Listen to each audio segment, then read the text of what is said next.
When I was 15, my parents kicked me out so my older sister could have her own bedroom. When I asked them where I should go, Mom grinned. Figure it out, darky. That was 7 months ago. Today, they're both begging for forgiveness. My dad is black and my mom is white. I look really black while my older sister Kate looks more white. This one feature has affected my entire life. You see, despite my dad being black, he has extreme colorism against black people, while my mom is just straight up racist. To her, my dad is the only exception. Me and Kate are only 2 years apart, but growing up, our experiences were very different. Every birthday of hers was celebrated, not only with a cake, but also huge birthday blowouts every day for her entire birth week. Meanwhile, my birthday was just another day in the year. However, instead of soaking up all the attention and hating me as much as our parents did, Kate would always be kind to me when they weren't looking. On my 9th birthday, Kate knew our parents wouldn't do anything for me, so she asked them if she could celebrate her birthday on my day. Of course, they said yes, and when the day came, she let me choose who to invite. When it was time for the cake, Kate distracted my parents and brought them into another room so everyone could sing happy birthday for me. It was one of the happiest days of my life. Another time, when we got our report cards and she got all C's while I got B's, she knew my parents would likely wail on me for not getting A's. So while they were reading my report card, she begged them not to hurt me because she didn't like violence. So they ended up just pinching me a few times. So even though my parents basically saw me as a cotton picker, as they called me,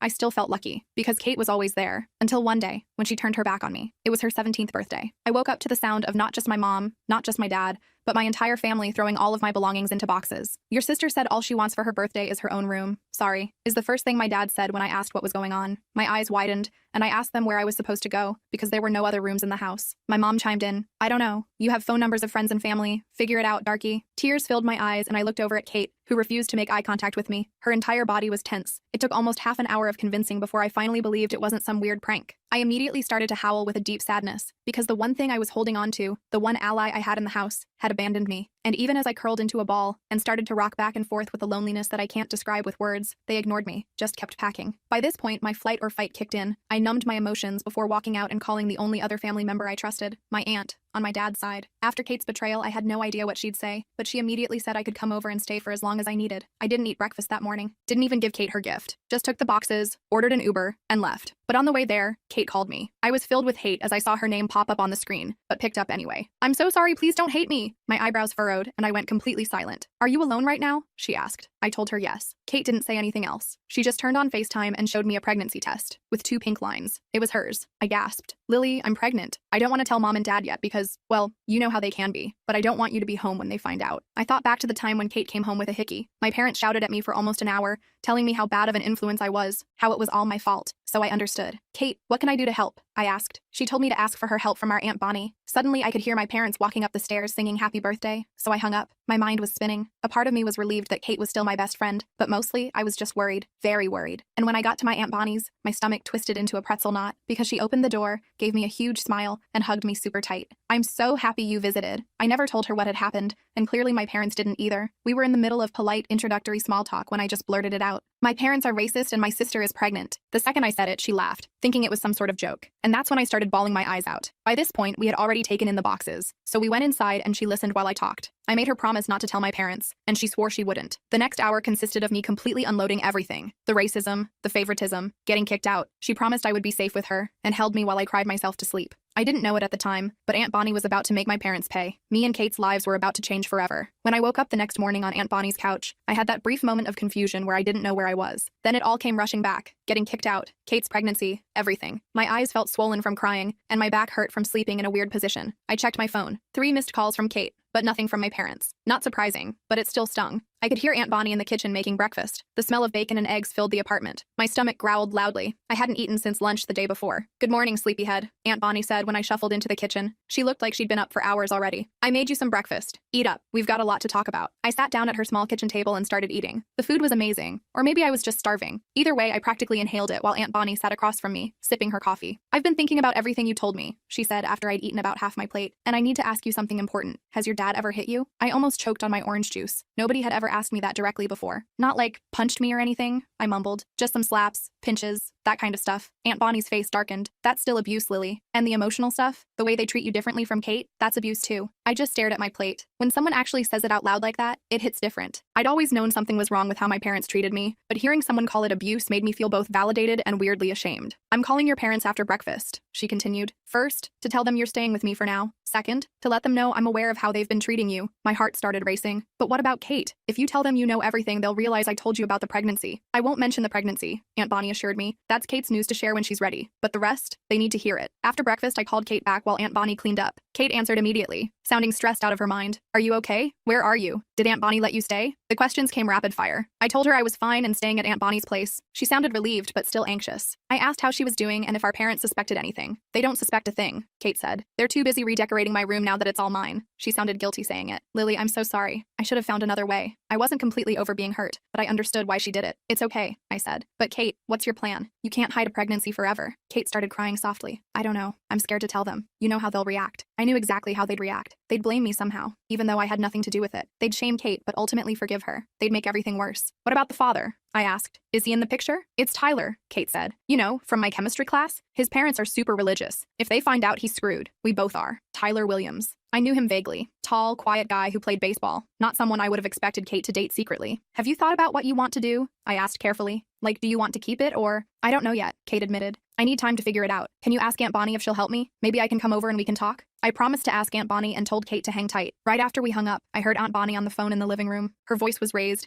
and even though I couldn't make out every word, I could tell she was laying into someone, my parents probably. I sat on the edge of the bed in Aunt Bonnie's spare room where she'd moved my boxes. Part of me wanted to eavesdrop, but another part was scared to hear what she was saying. After what felt like forever, the apartment went quiet. A minute later, Aunt Bonnie appeared in the doorway. Well, I just had a nice chat with your father, she said, her voice dripping with sarcasm. He claims they didn't kick you out, just suggested you might want to stay with friends for a while. I snorted. Yeah, right. They literally packed all my stuff. I know, Aunt Bonnie said, sitting down next to me. Your dad's always been good at rewriting history, but I made it clear you're staying with me for now, and we'll be having a family meeting soon to discuss how they've been treating you. My stomach dropped. A family meeting? With them? Do we have to? Eventually, yes, she said, but not right away. First, I want to get you settled here, and I get the feeling there's something you want to ask me. I nodded. Kate wants to know if she can come over to talk to you. About, you know, her situation. Aunt Bonnie smiled. Of course she can. Tell her to come over tomorrow after school. I'll make sure to be home early from work. The rest of that day was weird but nice. Aunt Bonnie helped me unpack my stuff in her spare room. It was small but way nicer than sharing with Kate. I had my own desk, a queen-sized bed, and actual privacy. Aunt Bonnie even took me shopping for some decorations to make the room feel more like mine. While we were out, I kept checking my phone. No messages from my parents. Not even a, "Are you okay?" or "We miss you." Just silence. Kate texted that she'd come over tomorrow around 4 p.m. to talk to Aunt Bonnie. That night, Aunt Bonnie ordered pizza and we watched movies on her couch. It felt so normal, like what I imagined other families did regularly. No walking on eggshells, no feeling like a burden just for existing, just relaxing and enjoying each other's company. You know, Aunt Bonnie said during a quiet moment, I always wanted kids of my own. Never worked out that way. But having you here, it's nice. I didn't know what to say to that, so I just smiled and focused on the movie. But something warm settled in my chest. For the first time in ages, I fell asleep feeling safe. The next day was a Tuesday. Aunt Bonnie had to work, but she left me a key and said to make myself at home. I spent the morning exploring her apartment and the afternoon doing some homework I'd brought with me. At 3:30, I started getting anxious about Kate's visit. Kate showed up right at 4, looking nervous but relieved to see me. We hugged for a long time in the doorway before I pulled her inside. This place is nice, she said, looking around. Aunt Bonnie's not home yet? She should be here any minute, I said. Want some water or something? Kate nodded and followed me to the kitchen. She looked pale and tired, like she hadn't slept well. We sat at the kitchen table in awkward silence for a few minutes before she spoke. Mom and Dad think I'm at debate team practice, she said. They don't suspect anything yet, but Mom made a comment about me gaining weight this morning. I almost had a panic attack. Before I could respond, we heard keys in the door. Aunt Bonnie walked in, still in her work clothes, carrying a bag of groceries. Her face lit up when she saw Kate. There's my other niece, she said warmly, setting down the groceries to give Kate a hug. Kate burst into tears the moment Aunt Bonnie's arms went around her. The next hour was intense. Kate told Aunt Bonnie everything. About Tyler, about being 8 weeks pregnant, about being terrified of our parents finding out. Aunt Bonnie listened carefully, asking questions, but never judging. Have you decided what you want to do? Aunt Bonnie asked gently. Kate shook her head. I don't know. I'm only 16. I'm supposed to go to college next year, but I also don't know if I could go through with an abortion. She started crying again. And adoption? I don't know. You have options, Aunt Bonnie said, and time to decide. But first, you need to see a doctor. Make sure everything's okay. I can take you if you want. Kate nodded gratefully. Could you? I'm scared to go alone, and I can't ask Mom. Of course, Aunt Bonnie said. And Kate, whatever you decide, I'll support you, even if your parents don't. Kate looked at me then, her eyes still wet with tears. I'm so sorry about what happened, Lily. I just panicked. I thought if they found out while you were still there. It's okay, I said, meaning it this time. I get it. And honestly, it's better here anyway. After Kate left, promising to text us about setting up a doctor's appointment, I helped Aunt Bonnie make dinner. My mind was spinning with everything that was happening. Kate's pregnancy, my new living situation, the inevitable confrontation with my parents that Aunt Bonnie was planning. Aunt Bonnie, I said as we chopped vegetables, what's going to happen when my parents find out about Kate? She sighed. I don't know, honey, but we'll face it together, all 3 of us. The next week was surprisingly peaceful. I settled into a routine at Aunt Bonnie's place. She'd wake me up for school, drop me off on her way to work, and pick me up afterward. We'd make dinner together, watch TV, and talk. She asked me questions about my interests, my friends, my classes, all the normal stuff parents are supposed to care about,